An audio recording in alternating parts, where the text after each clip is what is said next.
उस दिन हम लोगों ने एंजाइम्स का चैप्टर स्टार्ट किया था। 2 लेक्चर हमारे ऑलरेडी हो चुके हैं एंजाइम्स पर। आज के लेक्चर में हम पढ़ेंगे कैरेक्टरिस्टिक्स ऑफ एंजाइम्स, एंजाइम्स की खसूसियात। इस लेक्चर का दूसरा नाम ये भी हो सकता है कि प्रॉपर्टी ऑफ एंजाइम्स, वो भी सेम टू सेम है कि एंजाइम्स की प्रॉपर्टीज़ या फिर एंजाइम्स की खसूसियात हम लोग देखते हैं। लेकिन उससे पहले थोड़ा सा हम इंट्रोडक्शन पर थोड़ा सा फोकस करेंगे, फिर मज़ीद एंजाइम्स के जितने भी कैरेक्टरिस्टिक्स थे, उनकी जितने भी खसूसियात थे, उस पर डिटेल से बात होगी। सबसे पहले हम लोग ने ये देखा था कि जो एंजाइम्स हैं, enzymes are globular protein. Enzymes क्या है हमारे पास? ग्लोब्यूलर प्रोटीन है, मतलब नेचर में एंजाइम्स प्रोटीन से बने हुए हैं। अगर आप देखें जो प्रोटीन्स हैं, प्रोटीन बेसिकली किसका? प्रोटीन्स दरअसल खुद अमाइनो एसिड से मिलकर बने हुए हैं। तो अमाइनो एसिड जो है वो बिल्कुल amino acids are the building block of proteins, वो जाके प्रोटीन्स बनाते हैं। दूसरी बात हमने ये देखा था कि एंजाइम्स तो ग्लोब्यूलर प्रोटीन तो है, लेकिन उसके साथ साथ हमने ये कहा था कि एंजाइम्स आर कैटलिस्ट, और हमने ये कहा था कि एंजाइम्स आर बायोकैटलिस्ट। बायोकैटलिस्ट से क्या मुराद है कि लिविंग बॉडी के अंदर रहते हैं और कैटलिस्ट का काम करते हैं। कैटलिस्ट से क्या मुराद? कैटलिस्ट से मुराद के रिएक्शन को स्पीड अप करना। रिएक्शन को क्या करना? रिएक्शन को स्पीड अप करना, रिएक्शन को फास्ट करना, तेज करना, ये काम था एंजाइम्स का काम था। तो एंजाइम्स जितने भी रिएक्शंस हमारे बॉडी में परफॉर्म होते हैं, ये एंजाइम उस रिएक्शन को फास्ट करते हैं, तेज करते हैं, बहुत ज़्यादा तेज करते हैं। ये पॉइंट क्लियर। अब दूसरी पॉइंट में हम क्या देखें कि एंजाइम जो है ये लिविंग बॉडी के अंदर बनते हैं, ठीक है। इनकी प्रोडक्शन कहाँ पे होती है? एंजाइम्स की जो प्रोडक्शन होती है वो लिविंग सेल में होती है। इसका मतलब है कि एंजाइम्स लिविंग सेल्स के अंदर बनते हैं, सेल के अंदर एंजाइम्स बनते हैं, इनकी प्रोडक्शन होती है। फिर उनमें से जो कुछ एंजाइम्स है वो सेल के अंदर रहते हैं, जिसको हम कहते हैं इंट्रासेलुलर एंजाइम्स। फिर उनमें से जो कुछ एंजाइम्स है वो सेल के आउटसाइड रहते हैं, जिसको हम कहते हैं extra cellular enzymes. Intracellular enzyme में जैसे कि कैटालेज, ये एक एंजाइम है जो कि कहाँ पे रहता है? सेल के अंदर रहता है। जैसे कि पेरोक्सीडेज कहाँ पे रहता है? सेल के अंदर रहता है। जो सेल से बाहर रहते हैं, आउटसाइड ऑफ द सेल पाए जाते हैं, जिसको हम कहते हैं एक्स्ट्रा सेलुलर एंजाइम्स। उसका अगर मैं आपको एग्जांपल बता दूँ, जैसे कि पेप्सिन, एमाइलेज वगैरह, जो सेल के बाहर रहते हैं, तो सेल इनको बनाते हैं। अब दूसरी बात, अगर आप आप एंजाइम की स्टडी करते हो ना, इस बार मैं एंजाइम की स्टडी करता हूँ, तो एंजाइम की स्टडी को हम कहते हैं एंजाइमोलॉजी। तो स्टडी ऑफ एंजाइम्स, एंजाइम्स की स्टडी को हम क्या कहते हैं? एंजाइमोलॉजी। क्या कहते हैं? एंजाइमोलॉजी।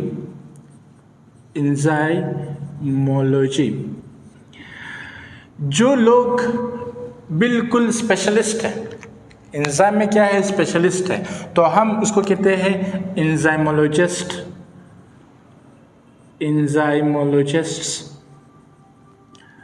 अब ये पॉइंट्स तो हो गए क्लियर। मजीद आगे पॉइंट्स की तरफ चला। ये बात याद रखना है कि एंजाइम्स क्या होते हैं? एंजाइम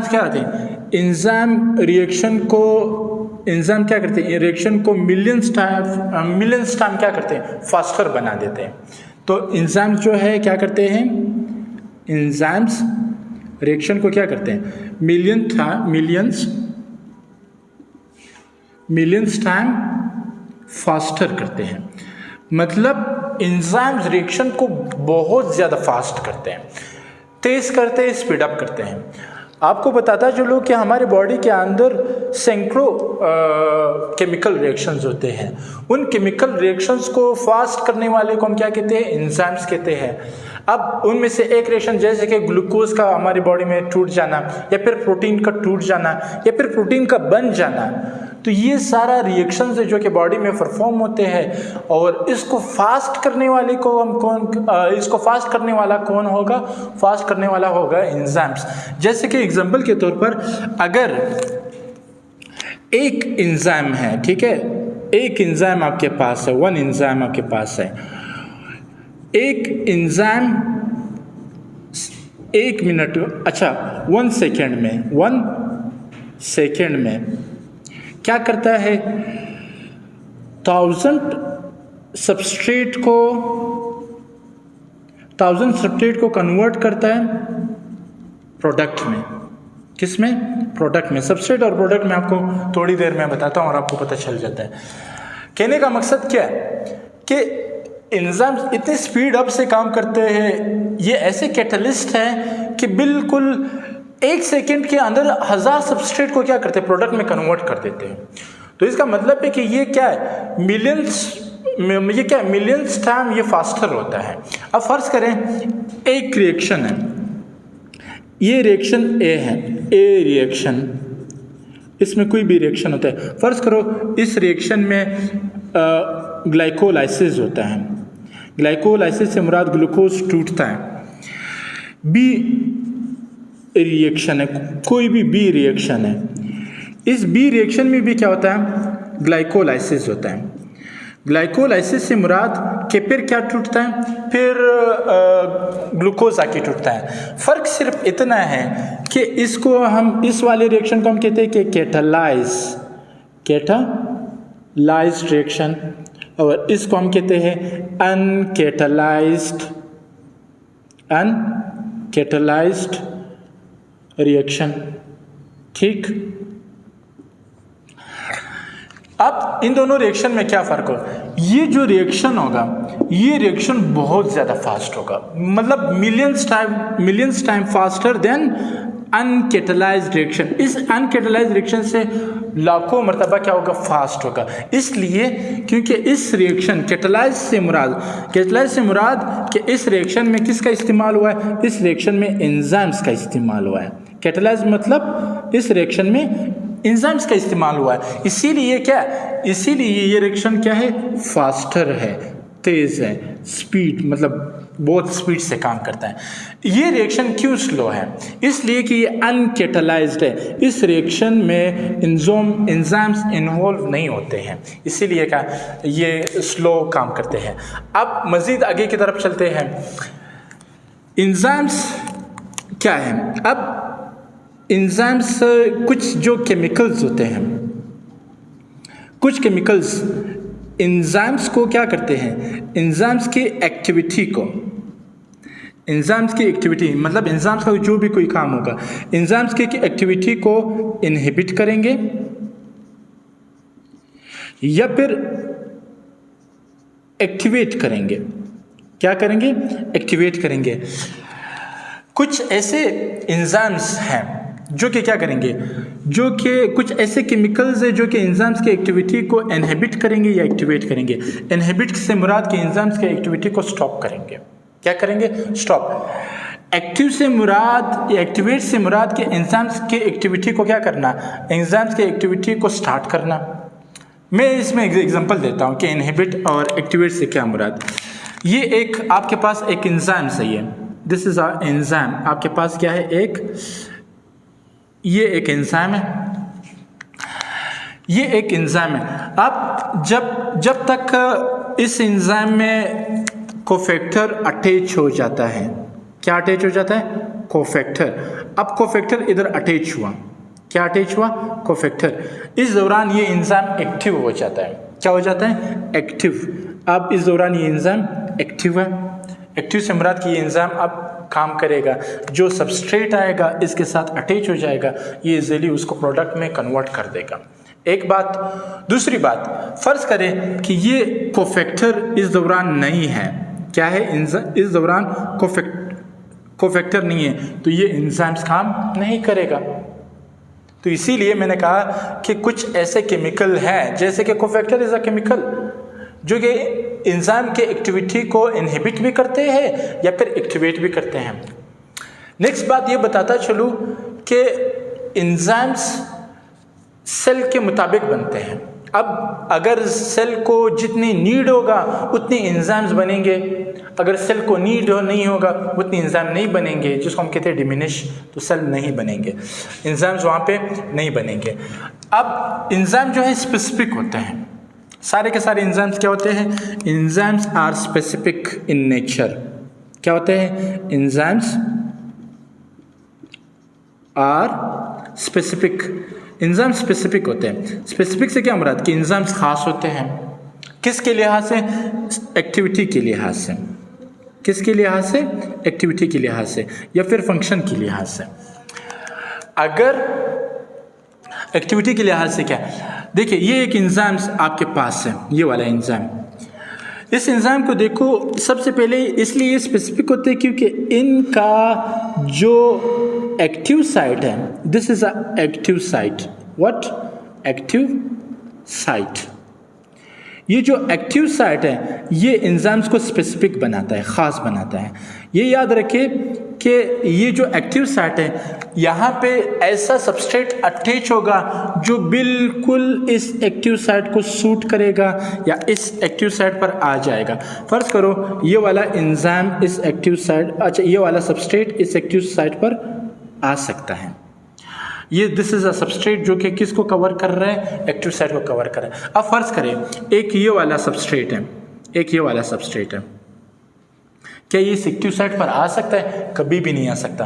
तो इसीलिए हमने कहा था कि एंजाइम इसलिए स्पेसिफिक होते हैं एक्टिव साइट की वजह से, क्योंकि एक्टिव साइट ही ये डिसाइड करता है कि जो सबस्ट्रेट वहाँ पे सूट करेगा, उस जगह को बिल्कुल लॉक करेगा, उस जगह पर बिल्कुल फिट आएगा, तो वही सबस्ट्रेट वहाँ पे अटैच हो जाएगा और वो एंजाइम इस सबस्ट्रेट को बाद में क्या, किस में कन्वर्ट कर देगा, प्रोडक्ट में कन्वर्ट कर देगा।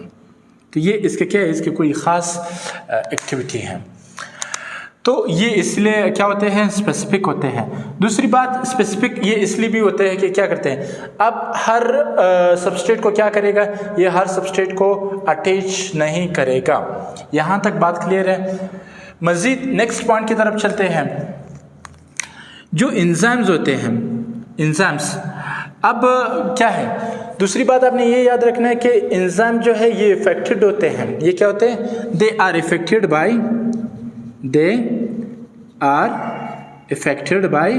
एंजाइम्स, इफेक्टेड हो सकते हैं, क्या हो सकते हैं, इफेक्टेड हो सकते हैं।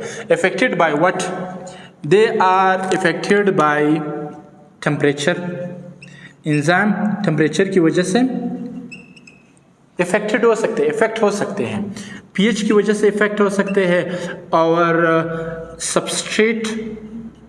सबस्ट्रेट कंसंट्रेशन की वजह से भी क्या हो सकते हैं, कंसंट्रेशन की वजह से इफेक्ट हो सकते हैं। फर्ज करें अगर आपकी बॉडी में चेंज, आपकी बॉडी के टेम्परेचर में चेंज आ जाए, चेंज से क्या मुराद, हमारी बॉडी का टेम्परेचर है 37 सेंटीग्रेड, 37 सेंटीग्रेड, अगर इसमें चेंज आ जाए, खुदा न खासा ये टेम्परेचर 38 से अबव हो जाए, तो हम एंजाइम्स काम नहीं करेंगे। अगर यही टेम्परेचर नीचे की तरफ आ जाए, 36, 35 की तरफ आ जाए, कम हो जाए, लो हो जाए, लो टेम्परेचर हो जाए हमारी बॉडी के अंदर, तो तब भी एंजाइम्स काम नहीं करेंगे। तो इसीलिए हम कहते हैं कि enzymes are affected by temperature. अब अगर एंजाइम्स काम नहीं करेगा तो उसके लिए बायोलॉजी में हम एक वर्ड इस्तेमाल करते हैं, डिनेचर। तो एंजाइम्स डिनेचर हो जाता है। एंजाइम्स कब डिनेचर होता है, जब भी टेम्परेचर में थोड़ा सा भी चेंज आ जाता है, a minor change can effect the enzymes. इसके बाद पीएच, एंजाइम्स मुख्तलिफ पीएच पर काम करते हैं। फर्ज करें हमारे पास दो किस्म के पीएच हैं, बेसिस एंड जो बेसिस है और एसिड। तो हमारे पास दो किस्म के पीएच हैं। कुछ एंजाइम एसिड इन्वायरमेंट में बड़ा अच्छा काम करते हैं और वहाँ पे रहते भी और काम करते हैं। कुछ एंजाइम बेस वाले इलाके पे जाके क्या करते हैं, वहाँ पे काम करते हैं। फर्ज करें अगर मैं एक एंजाइम का नाम डायरेक्ट बताता हूँ, जो पेप्सिन एंजाइम है ये स्टमक के अंदर काम करता है और इस स्टमक का जो पीएच है वो एसिडिटी, तेजाबी माहौल है, तो वो एंजाइम तेजाबी पीएच में काम करता है।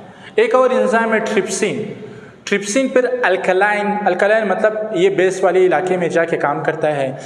तो जो ट्रिप्सिन एंजाइम है ये बेस वाले इलाके में काम करता है, जिसको हम कहते हैं अल्कलाइन इन्वायरमेंट में काम करता है, जैसे कि स्मॉल इंटेस्टाइन। तो दोनों अलग अलग एरिया है और वहाँ पे काम करते हैं।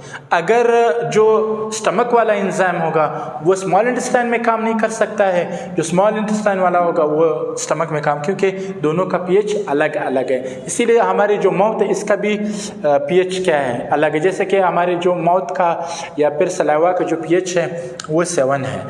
दूसरा है सबस्ट्रेट कंसंट्रेशन। अगर एंजाइम्स कम है, यहाँ पे लाखों के हिसाब से सबस्ट्रेट आ जाए, मतलब मिलियंस ऑफ सबस्ट्रेट आ जाए, जिसको हम कहते हैं सबस्ट्रेट कंसंट्रेशन। सबस्ट्रेट की तादाद ज़्यादा हो जाए और एंजाइम्स कम है, तो तब भी एंजाइम इफेक्ट हो सकते हैं और एंजाइम तसल्ली से काम नहीं कर सकते। ये बात भी आपको क्लियर होनी चाहिए। अगर हम बात कर रहे हैं एंजाइम्स की, उनकी कैरेक्टरिस्टिक्स की, एंजाइम्स मैक्रो मॉलिक्यूल्स होते हैं। क्या होते हैं? Macro molecules. Macro mean large. Macro का मतलब क्या है? Macro mean large. Enzymes large molecules होते हैं। किस चीज़ से बने हुए हैं? प्रोटीन से बने हुए हैं। लार्ज मॉलिक्यूल से क्या मुराद है? लार्ज मॉलिक्यूल से मुराद है कि high molecular weight. High molecular weight मतलब ये मैक्रो मॉलिक्यूल है और हाई मॉलिक्यूलर वेट है। अगर मैं आपको बता दूं कि ये जो मैंने यहाँ पे इधर बताया हुआ है, एंजाइम्स अमाइनो एसिड के अरेंजमेंट से मिलकर बना हुआ है। बहुत सारे अमाइनो एसिड आपस में अरेंज हुए हैं। इसने क्या बनाया हुआ है? प्रोटीन। और जो प्रोटीन होगा, अब प्रोटीन से मिलकर बना हुआ एंजाइम, हमने पहले भी बात की। यहाँ पे जो मैक्रो मॉलिक्यूल मैंने लिखा है कि एंजाइम्स मैक्रो मॉलिक्यूल्स है, जो कि हम कहते हैं कि ये क्या? High molecular weight. तो इसका मतलब है कि ये कम्प्लेक्स है। अब अगर देखें, ये जो है एक अमाइनो एसिड, दूसरा अमाइनो एसिड, तीसरा अमाइनो एसिड, इन अमाइनो एसिड के बीच क्या है? बॉन्ड पाया जाता है, जिसको हम कहते हैं पेप्टाइड बॉन्ड। ये अमाइनो एसिड एंजाइम्स के अंदर किस तरह? बिल्कुल क्वाइल शेप में अरेंज हुए हैं। किस शेप में? क्वाइल शेप में अरेंज हुए हैं। ये क्यों? ये इसलिए क्योंकि ये क्या है? मैक्रो मॉलिक्यूल है, लार्ज मॉलिक्यूल है। इसके अंदर इतने सारे अमाइनो एसिड बिल्कुल अरेंज हुए हैं, क्योंकि लार्ज की वजह से इसने क्वाइल की शक्ल अख्तियार की है। तो ये पॉइंट भी आपको पता। इसके बाद अगली बात क्या है? जो यहाँ पे जो भी एंजाइम्स होगा, क्या होगा? एंजाइम्स होगा। जो एंजाइम्स होगा, एंजाइम्स का एक्टिव साइट, अब जो सबस्ट्रेट बिल्कुल एक्टिव साइट के साथ फिक्स अटैच होगा, फिक्स उसके साथ अटैच हो जाएगा, तब ये एंजाइम जाके काम करेगा, एक्टिव हो जाएगा। याद रखें, फर्ज करें अगर ये एक्टिव साइट, अब ये आपके पास ये एक्टिव साइट इधर पड़ा हुआ है। किधर पड़ा हुआ है? आपके पास इधर पड़ा हुआ है। तो इस दौरान ये एक्टिव नहीं है। क्या नहीं है? एक्टिव। इस एंजाइम, इस सबस्ट्रेट ने आना है, इस एक्टिव साइट के साथ अटैच होना है, तब ये एंजाइम्स आगे जाके क्या करेगा? प्रॉपरली काम करेगा। बिल्कुल प्रॉपरली क्या करेगा? काम करेगा। तो कहने का मतलब क्या है कि सबस्ट्रेट ने आना है, एंजाइम्स के एक्टिव साइट के साथ फुल्ली लॉक होना है। जब ये फुल्ली लॉक हो जाएगा, तब एंजाइम्स क्या करेगा? काम करेगा, एक्टिव हो जाएगा, सबस्ट्रेट को प्रोडक्ट में कन्वर्ट कर देगा। ये पॉइंट आपने याद है। लास्ट, अच्छा, इस बात से आपने एक बात और याद रखना है कि जब भी सबस्ट्रेट क्या हो जाएगा, फर्ज करें ये सबस्ट्रेट किस में कन्वर्ट हो चुका है? प्रोडक्ट में। किस में कन्वर्ट हो चुका है? प्रोडक्ट में। अब ये प्रोडक्ट में कन्वर्ट हो चुका है। किस में? प्रोडक्ट में कन्वर्ट हो चुका है। फर्ज करें ये प्रोडक्ट बना है दो हमारे पास, तो ये एंजाइम्स क्या करेगा? इस सबस्ट्रेट को इससे डी अटैच हो जाएगा, इससे अलग हो जाएगा और प्रोडक्ट को अलग कर देगा, डी अटैच हो जाएगा और रिमूव हो जाएगा। फिर दूसरी बात, ये जो एंजाइम्स, इसने एक सबस्ट्रेट को प्रोडक्ट में कन्वर्ट कर दिया, तो क्या ये एंजाइम यूज हो गया, इस्तेमाल हो गया, दोबारा इस्तेमाल नहीं होगा? नहीं, ये दोबारा इस्तेमाल फिर होगा। फिर यही एंजाइम्स आएगा, फिर दूसरा सबस्ट्रेट आएगा, वो दूसरे सबस्ट्रेट को किस में कन्वर्ट करेगा? प्रोडक्ट में कन्वर्ट करेगा।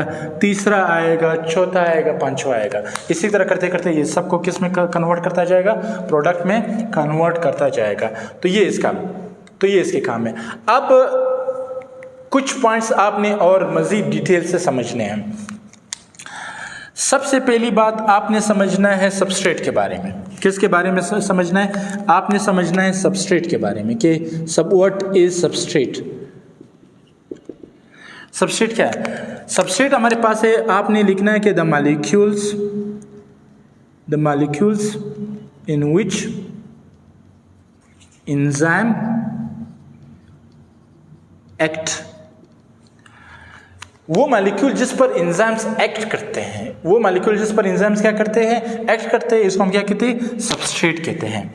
दूसरी बात आपने क्या याद, आपने एक्टिव साइट को भी याद रखना है, जो कि मैं आपको डायग्राम के जरिए आपको समझाऊंगा। एक्टिव साइट क्या होते हैं? The site